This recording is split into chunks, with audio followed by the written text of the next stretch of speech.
why are you doing this? Why are you saving? What's the purpose? And I didn't have an answer.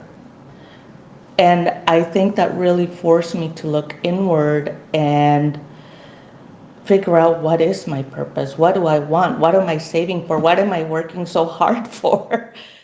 Welcome to Career Coaching Secrets, the podcast where we talk with successful career coaches on how they built their success and the hard lessons they learned along the way.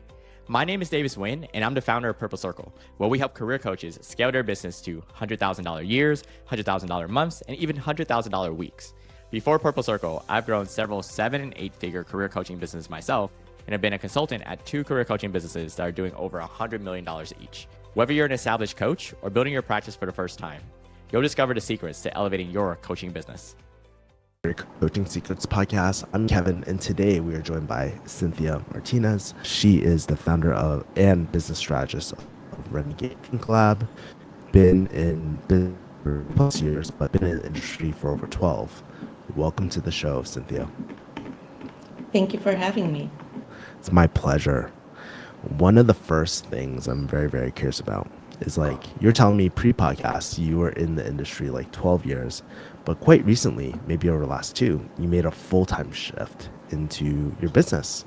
I'm kind of curious, what led up to this point? How did you become a coach, and what made you want to turn it into a business? Yes, well, a little bit of clarification. I've been in my industry, which is the architecture, engineering, construction industry, for over 25 years, and I've been informally coaching other young designers and architects in their career development, I would say for about 12 plus years. And in fact, they still keep coming back for advice. I've seen them grow up and develop in their careers. And so what shifted this, it's actually, I blame COVID and becoming an empty nester. And what I mean by that is that right around when COVID hit, my daughter was also about to go off to college.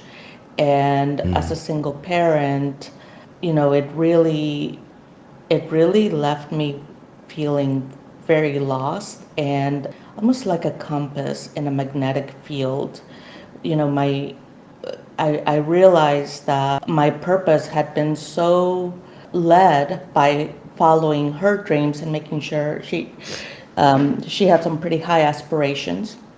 And so I was so involved with trying to make that happen and helping her achieve those and making sure I provided a stable lifestyle that I forgot to have my own dreams. And so when she left, it really left me in a place where I didn't know what to do and without much of a purpose. And I was definitely at a point where I was completely burnt out from my career. After 25 years in the industry, I was primarily in the seller-doer role. And a seller-doer role in an architecture firm involves not only are you doing business development and marketing, but you're also doing project management, sometimes design, sometimes the mentorship and the leadership. And so it left me on empty, to be perfectly honest. And so out of that stemmed just the feeling of emptiness and lost.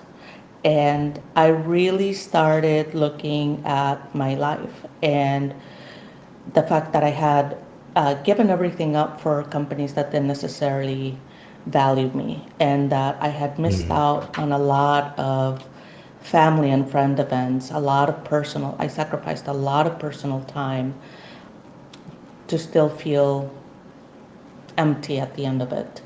And I think that was the part where I realized there's got to be a better way. I was, at the time, I was 43, and it's I'm still young. I'm still, I've got a lot of life to live, and is this the way that I want to do it? And I was like, no, there's a lot more adventure. There's a lot more people to meet. There's got to be another way. And I started looking at, good old social media that's always listening to you. I started looking at getting this feed from content creators that were digital nomads and traveling and claiming to have this like freedom lifestyle. And I guess my thought was these 20 somethings with a third of the experience that I have figured this out, and how do I do that with the experience that I have? Because at the time I really could not see past my architectural background. I couldn't see that. And that led me to, it led me one to joining a group called the Pledgettes, which is women education in financial money management and investment. And I thought that I was just going to learn about money management because I figured, okay, the first thing I need to do is build up my savings. Well, I didn't expect that one of the first questions that Jen, who runs the Pledgettes, was asking me was, why are you doing this? Why are you saving? What's the purpose? And I didn't have an answer. And I think that really forced me to look inward and figure out, what is my purpose? What do I want? What am I saving for? What am I working so hard for? And it started there, to be honest. And that led me to, I had studied abroad in college, in Copenhagen, and I had always wanted to go back to Europe and live in Europe. Maybe, it didn't necessarily have to be Scandinavia, but I wanted to relive that dream. And it was almost like a circling back to my younger self, right? And reawakening that spirit of adventure and learning and curiosity that I started exploring more. And eventually that led me to finding the Move Abroad coach, who eventually also became my business coach. And I took a $37 boot camp to start. Again, found it through social media. And best $37 I spent. Because again, it was one of the initial questions was, erase the country, erase the logistics. What do you envision your lifestyle to be? And what I realized during that exercise was that it wasn't just a change of address that I wanted. I just needed a different lifestyle. And I was craving the freedom and flexibility of being able to, travel, but also if a friend is getting married, I could attend her wedding. If my daughter is graduating from college, I could attend her college, and I didn't have to worry about PTO and be counting the days.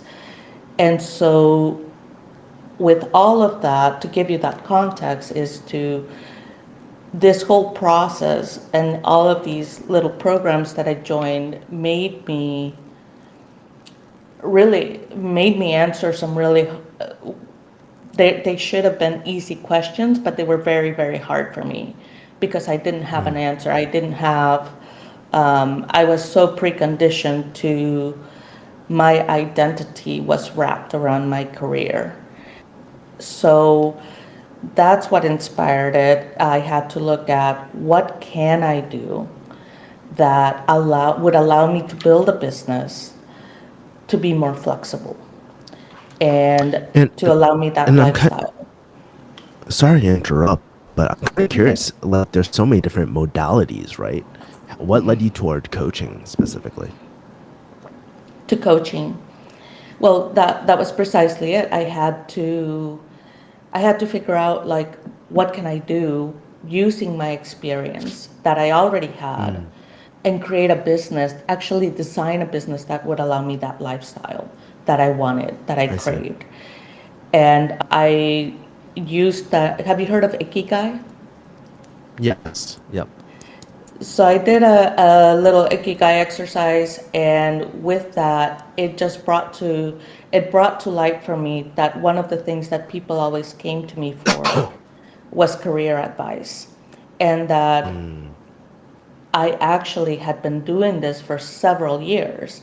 And that was the big thing that jumped out at me, that I was like, I could make a career. I could do. I enjoy it. They keep coming back here, for these many years. This is something to explore. So that's how I started officially thinking about the coaching business. Yeah, and as you've kind of like, you mentioned 12 of those years you were kind of doing unpaid coaching, and then the last 2 years have been full time. I'm very curious, how did you discover like, or decide who you want to help and the problems that you help them with? Yeah, so most of or all of my professional experience has been in the architecture, engineering, and construction, as well as commercial real estate business. It's what I know very well, very intimately. And so I decided that that's where I could help. Now, that doesn't mean that my boundary ends there. I have certainly been a consultant for the Minority Business Development Agency, helping their clients as well as other design creatives. But the bulk of my experience is in what we call the AEC industry. Okay. What does AEC stand for, by the way? Architecture, Architect. engineering, and construction. Okay, got it. I was like, Yeah. maybe I can piece this together, but I got stuck in architecture. I couldn't figure out the rest. Okay. It's okay. It's okay. Just ask. There's always a lot of acronyms, so Yeah, every single like business, every single industry has their own acronym. So I was like, oh, interesting. Okay. yeah. And I'm kind of curious too. So you build up this practice, you focus kind of on this domain. I guess like, what are the common problems people are coming up to you for? Like when they're like, hey, I need help. What are they kind of struggling with, your ideal clients? Burnout, lack of clarity. They are primarily leaders in their companies, and they are doing the seller-doer role. They have the best intentions of growing and having a strategy, but because they get caught up in the day-to-day putting out fires, going to the job site, whatever it might be, they just don't really have the time to allow themselves the time to fully think and put a strategy together and do some research and then actually implement it. Okay. Interesting. And so one of the things I'm personally interested in as well, especially your last 2 years, you know, you're running a business, right? And part of business means business development, which means sales and marketing. And so how are people kind of finding out about you? Like, what kind of marketing are you doing right now to get the word out? Yeah, so I'm actually in a transitional period. I started my business primarily really through my network and referrals. I was based out of Denver. That's where the bulk of my network is, and that's how I started getting clients, was really referrals.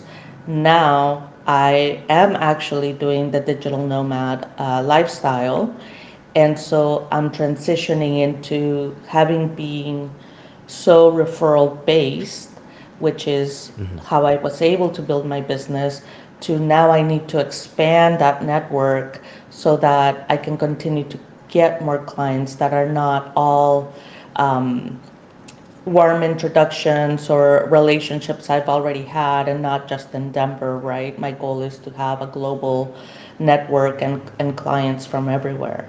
So I'm now shifting my strategy to become much more digital. So leveraging LinkedIn, leveraging Instagram, and I just launched a website as well. So really starting to shift that into a digital marketing. I see.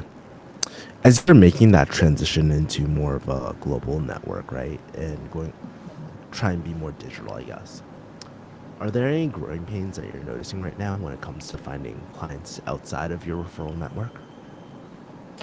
Yeah, I mean, there's figuring out social media on my own makes me feel old, I will say.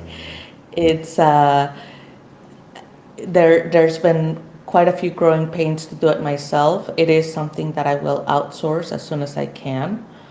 I think it's really the technological piece. There's a lot of strategy and learning behind it that is not it's not necessarily my expertise.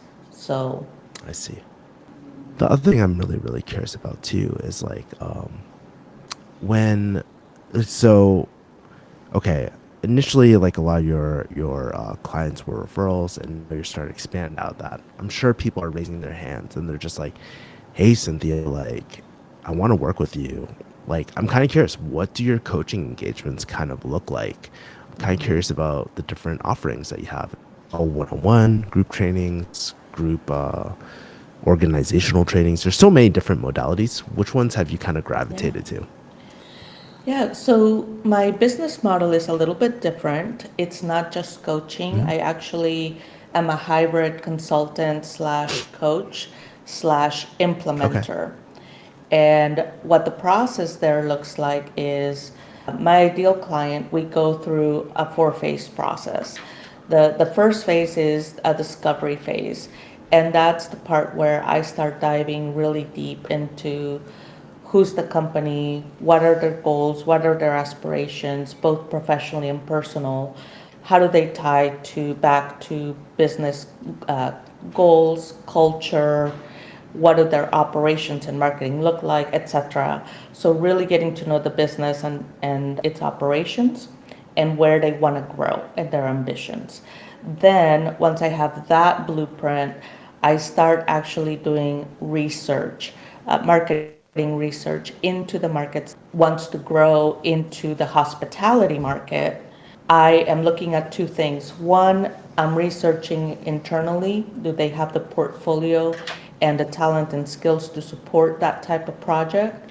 And two, what is the hospitality market doing within their region?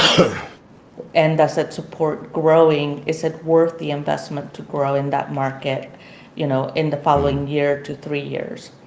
That's the research phase. Then we go into actually designing the strategy. So I put the discovery, the research, I build a whole strategy together, breaking it down.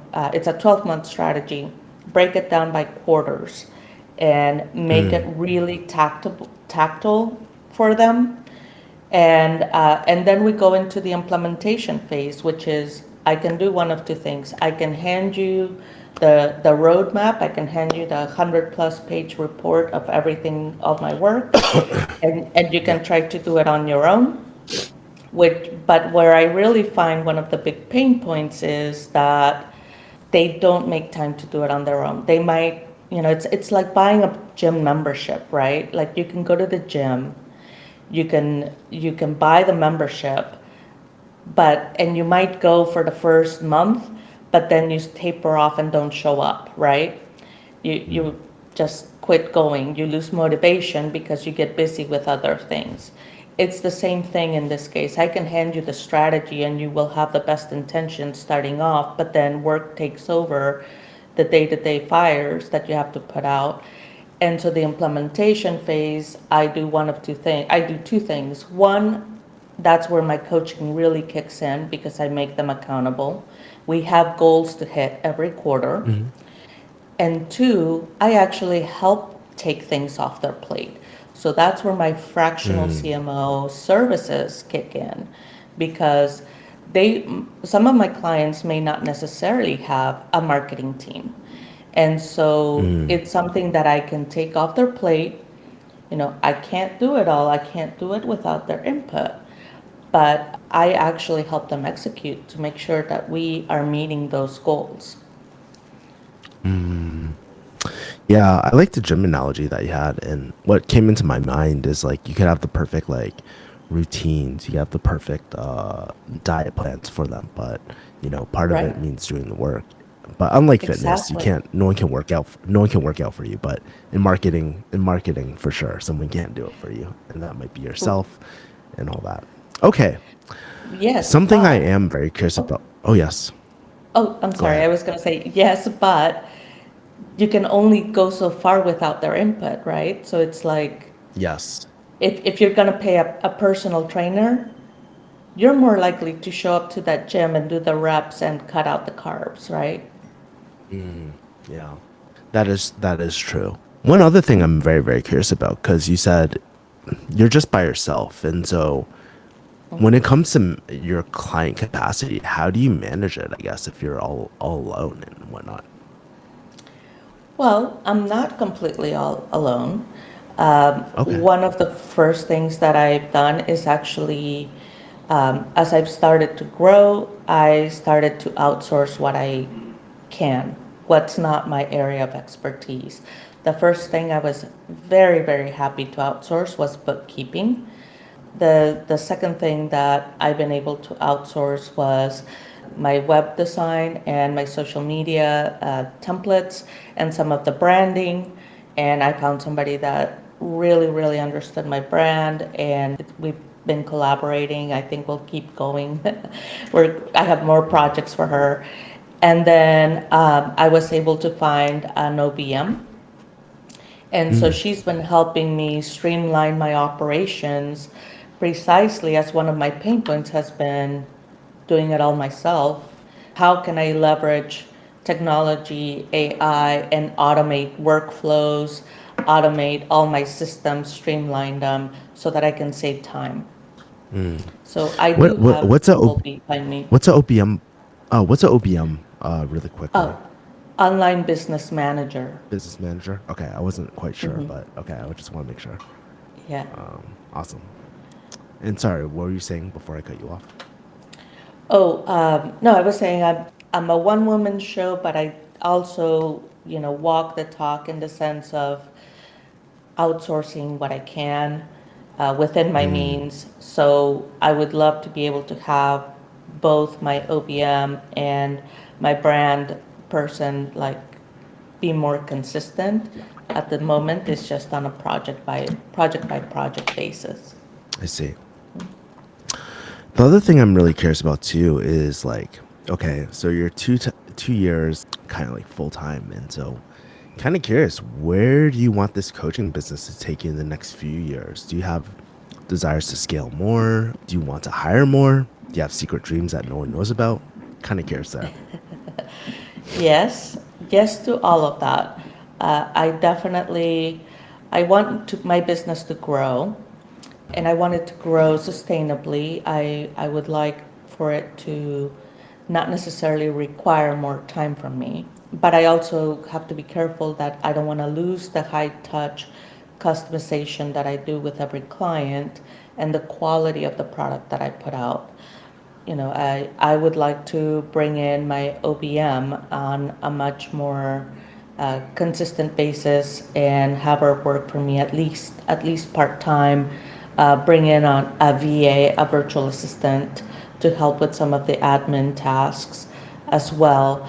And then the way that I'm looking at this is I've already identified other people in my network that I can collaborate with, and we can help each other out.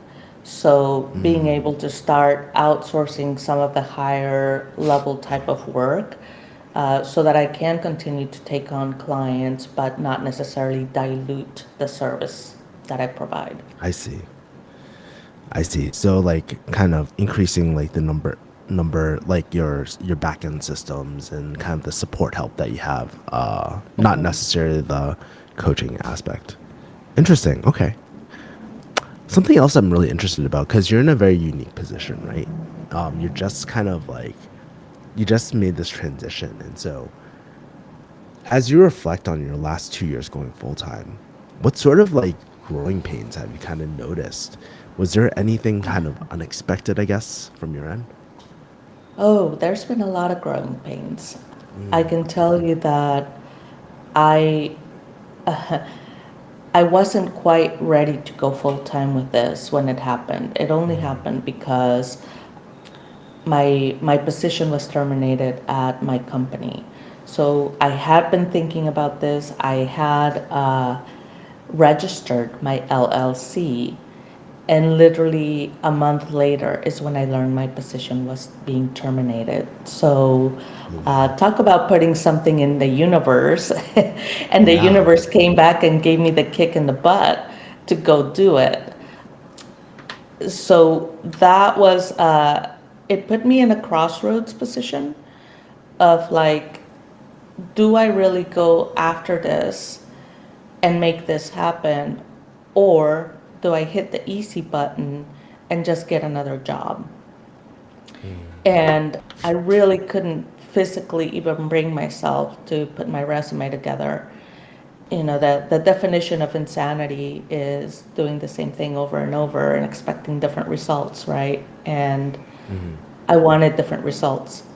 So I went after my my business after building my business, and I did everything that you're advised not to do, right, in starting a business. All my savings had gone to my daughter's education, so she went to jail. So all my savings had gone there.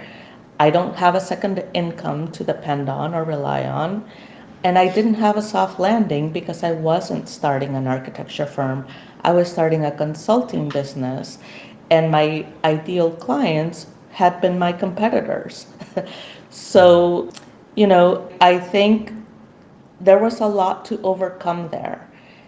But the hardest thing to overcome was really gaining clarity for myself and really understanding what it is that I was offering and who I was offering it to, and believing in myself. I mean, there was so much fear around, especially still as a single parent. My daughter still had one more semester to graduate.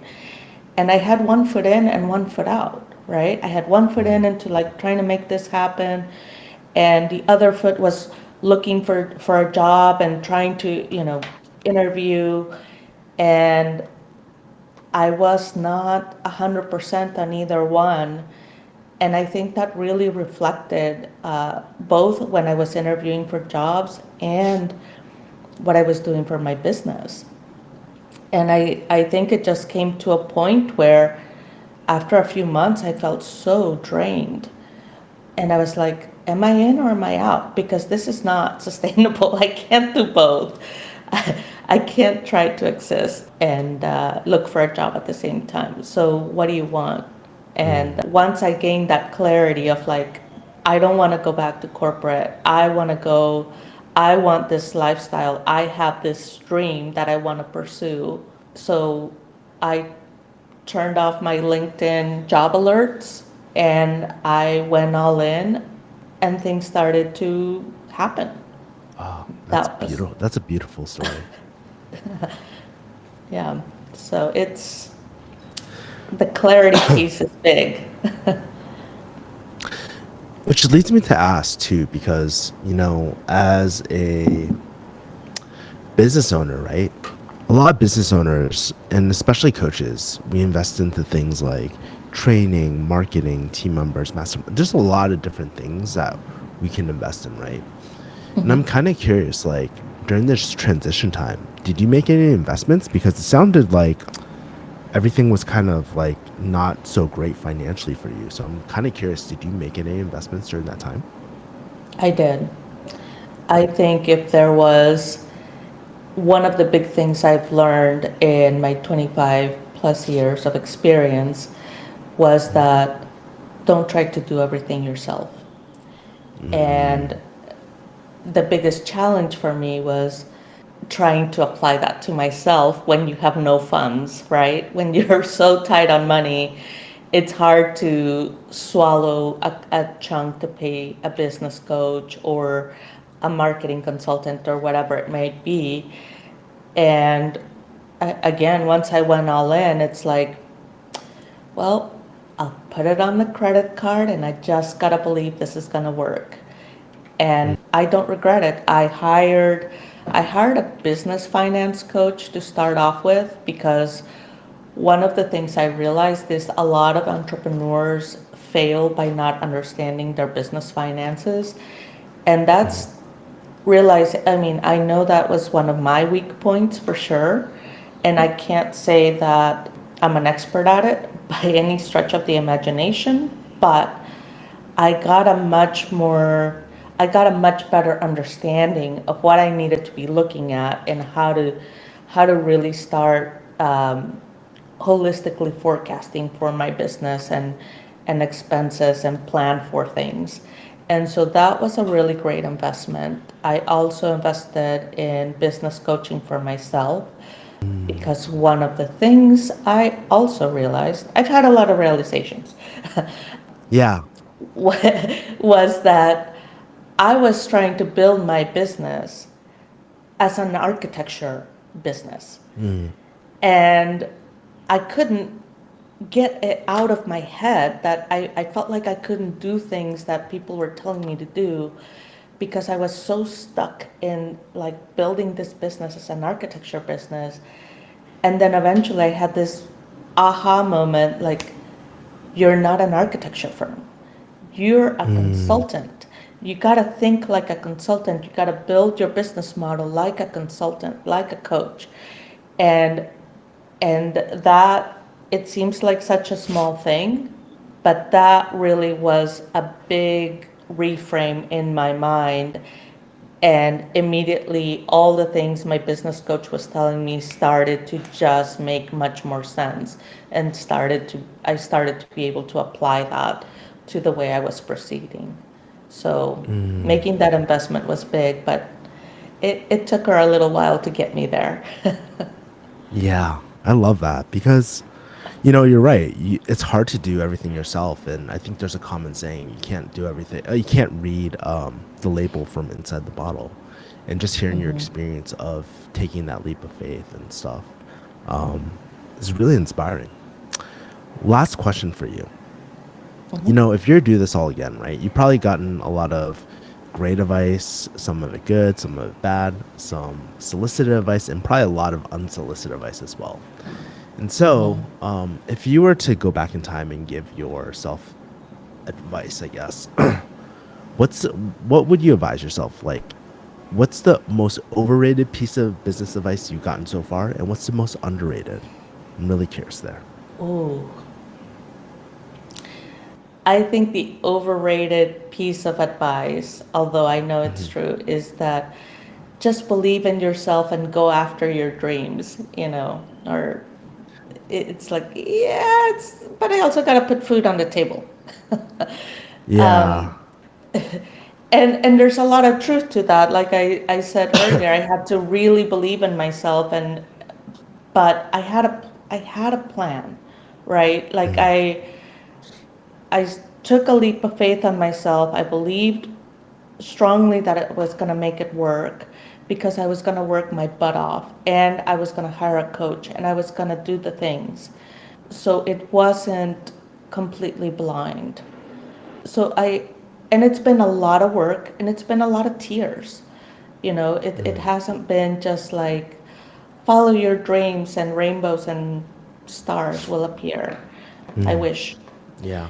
The most underrated piece of advice, actually, that I think a lot of peers or people in my circle, I think when they say hire a business coach, there's a lot of eye rolling, like, everyone's a business coach. Is that really, you don't really need a business coach. You already know what you need to do. And for me, it made a big difference. It's not that I couldn't have figured it out. I'm smart enough. Mind. I'm pulling myself out of the rabbit hole and having that objective point of view. So much of it was mindset. So to me, that Yeah, made the and biggest difference. I really relate to that too, because if we take coaching, where else do we use the word coaching? Well, in like high performance sports and stuff, or athletics. And it's like when you see these, like I watch a lot of UFC and MMA, so when you see these fighters come out, they're never by themselves. They always got their coach in their corner, right? And the coach is always reminding them certain things that they know already, but sometimes you just need an outside perspective just to prompt a question and just to remind you these things. So I heard this quote somewhere, but I think it's like oftentimes we need to be reminded more than we need to be like lectured or taught or something like that. I forgot, I'm butchering the quote somewhere, but yeah. Yeah. Okay, last question for you, Cynthia. How can people find you and connect with you? Yes, so you can find me on LinkedIn as Cynthia P. Martinez. You can also find me on my newly launched website, renegadethinklab.com. It's all one word. And those are the best ways to connect with me. You can also drop me a line via email at hello@renegadethinklab.com. You know, Cynthia, after listening to your story, it was really inspiring just to hear like how you didn't explicitly say this, but how you made your pivot into this world, into this like industry and starting your own business. For so long, I don't think people realize how painful it is, or how maybe pain is not the right word, but how unsettling it might be. Like when you've kind of outlived your first purpose and you're moving into your second purpose. There's this concept of the second mountain, right? Where the first mountain's our first career, but then the second mountain is like our next purpose. And I love the story about fulfilling your purpose with your daughter and then really deciding how you kind of want to live the rest of your life or the next mission of your life through the Ikigai exercise and all that as well. The other thing that really stood out to me too was like just I think it was really interesting hearing you like break down your offers and stuff, because you definitely have a very strategic mind as well, and you're breaking down the different phases and the evolution of this offer. And it wasn't just like overnight. Like I like how you're just speaking and you're kind of like, it wasn't all sunshine and rainbows. This came through iterations and all that. And I think that's really, really important too. Which why I really like your overrated piece of advice, where it's like, oh yeah, just chase after your dreams, but it doesn't happen overnight, and you still got to put food on the table and whatnot. That's a really long way of saying, Cynthia, thank you for coming on to this podcast. I appreciate your work. I appreciate you spending your time just to share your wisdom with me as well. So thank you so much, Cynthia. Thank you so much, Kevin. I appreciate you having me on. That's it for this episode of Career Coaching Secrets. If you enjoyed this conversation, you can subscribe on YouTube, Spotify, Apple Podcasts, or wherever you're listening to this episode to catch future episodes. This podcast was brought to you by Purple Circle, where we help career coaches scale their business to $100,000 years, $100,000 months, or even $100,000 weeks, all without burning out and making sure that you're making the impact and having the life that you want. To learn more about our community and how we can help you, visit joinpurplecircle.com.